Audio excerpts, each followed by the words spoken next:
அது நிறைய பேர் துரைமுருகன் அண்ணன் சொன்னதை நிறைய பேர் ட்ரோலாக காமெடியாக சொன்னால் கூட இது உண்மையை சொல்ல வேண்டுமென்றால் நான் கள்ளக்குறிச்சிக்கு சென்ற பொழுது இது எங்ககிட்டே சில பேர் சொன்னாங்க. அதான் உண்மை. இன்றைக்கி துரைமுருகன் சில பேர் ட்ரோலெல்லாம் பண்ணுறாங்க, மீமெல்லாம் போடுறாங்க. ஆனால் உண்மையை சொல்ல வேண்டும் என்றால் கள்ளக்குறிச்சியில் சொன்னாங்க, அண்ணா இன்றைக்கி டாஸ்மார்க்கினுடைய குவாலிட்டி கிட்டத்தட்ட தண்ணீரை போல தான் டாஸ்மார்க்கில் ஒரு குவார்ட்டர் பாட்டிலோ ஒரு ஹாஃப் பாட்டிலோ விற்கிறாங்க. Over a point of time அதை டைல்யூட் பண்ணி அதுக்கு ஒரு ஆடிட்டிங் இல்லை, அக்கௌண்டிங் ஸ்டாண்டர்ட்ஸ் எதுவுமே இல்லை, யாரும் போய் செக் பண்ணுறதில்ல. ஒரு நிறுவனம் ஒரு பியர் விற்கிறாங்க, அதில் 9% ஆல்கஹாலுங்கிறாங்க, சில இடத்துல 4.5% ஆல்கஹாலுங்கிறாங்க, அதை மெயின்டைன் பண்ணுறது கிடையாது.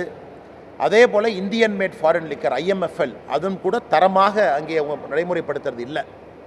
ஆனால் இப்போ டாஸ்மார்க்கில் இருக்கக்கூடிய நிறைய பேர் அவர்களுக்கு போதை அதிகமாக வேண்டும் என்பதற்காகத்தான் கஞ்சாவை நோக்கி, அபினை நோக்கி, கள்ளச்சாராயத்தை நோக்கி நிறைய பேர் திரும்பி இருக்கிறாங்க அப்படிங்கிறத கள்ளக்குறிச்சியில் நிறைய பேர் சொன்னாங்க.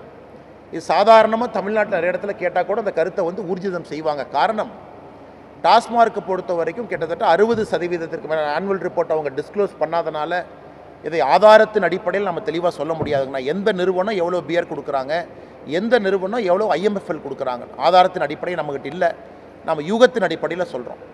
குறிப்பாக எந்த புள்ளி திமுகவை சார்ந்த எந்த புள்ளியினுடைய நிறுவனத்திலிருந்து டாஸ்மார்க்குக்கு எந்த ஐட்டம் போது எவ்வளோ ஆஃப்டேக் பண்ணுறாங்க, அந்த நிறுவனத்தை ஆடிட் பண்ணாங்களா, டாஸ்மார்க்குக்கு வரக்கூடிய அந்த சரக்குன்னு சொல்கிறத யார் செக் பண்ணாங்க, குவாலிட்டி சரியாக இருக்குது, அது யாருமே பார்க்குறதில்ல. தர்மத்துக்கு விற்கிறாங்க. அதனால் ஒரு பக்கம் டாஸ்மார்க் மக்களை குடிக்க அடிமையாக்குது, இன்னொரு பக்கம் அடிமையானவங்க எனக்கு அந்த கிக்கு கிடைக்கல, எனக்கு அந்த எக்ஸ்பெக்டட் ஆல்கஹால் இன்டேக் அதில் இல்லை அப்படிங்கிறவங்க கஞ்சாவை நோக்கி போகிறாங்க. அதனால் துரைமுருகனை இதை நகைச்சுவாக சொல்லியிருந்தாலும் கூட அது உண்மை. இதற்கு காரணம் தமிழக அரசு தான் பொறுப்பு. ஏன்னா டாஸ்மார்க் மூலமாக மதுவுக்கு அடிமை ஒரு பக்கம், மதுவில் வரக்கூடிய குவாலிட்டி கீழே போயிட்டுருக்கு அது ஒரு பக்கம், கள்ளச்சாராயத்தினுடைய புழக்கம் அதிகமாக இருக்குது அது ஒரு பக்கம். இது உண்மை, என்னை பொறுத்தவரை இது உண்மைதான். அண்ணா நான் துரைமுருகன் சொல்கிறது எல்லாமே ட்ரோல் மீமாக பார்த்தா கூட ஒரு மூத்த அமைச்சரே சட்டமன்றத்தில் உண்மையை ஒப்புக்கிட்டார், உண்மையை ஒப்புக்கொண்டிருக்கின்றார். சட்டமன்றத்தில் அவரே உண்மையை ஒத்துக்கிட்டு என்ன சொல்கிறாருன்னா, சிஸ்டமிக் ப்ராப்ளம், சிஸ்டத்தில் பிரச்சனை இருக்குது, நாம் அரசு தான் செய்ய வேண்டிய வேலையை செய்யவில்லை, அரசு வேலையை தவறாக செய்யுது அப்படிங்கிறது எல்லாம் நகைச்சுவையாக துரைமுருகன் அவர்கள் சொல்லியிருக்கிறாங்க.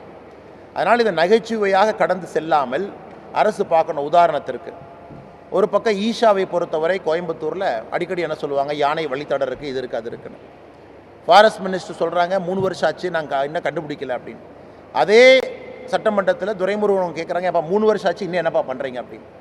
அதனால் இவர்களை பொறுத்தவரை ஈஷா பகுதியில் யானை வழித்தடம் இருக்கா இல்லையா, ஈஷா கொடுத்த RTIயில் அவங்க பொறுத்த வரைக்கும் பத்திரிகை ப்ரெஸ் மீட் நடத்தி கிளியராக இருக்கும், எந்த விதமான ஃபாரஸ்ட் என்க்ரோச்மெண்ட்டு இல்லைன்னு அவங்க காட்டுறாங்க.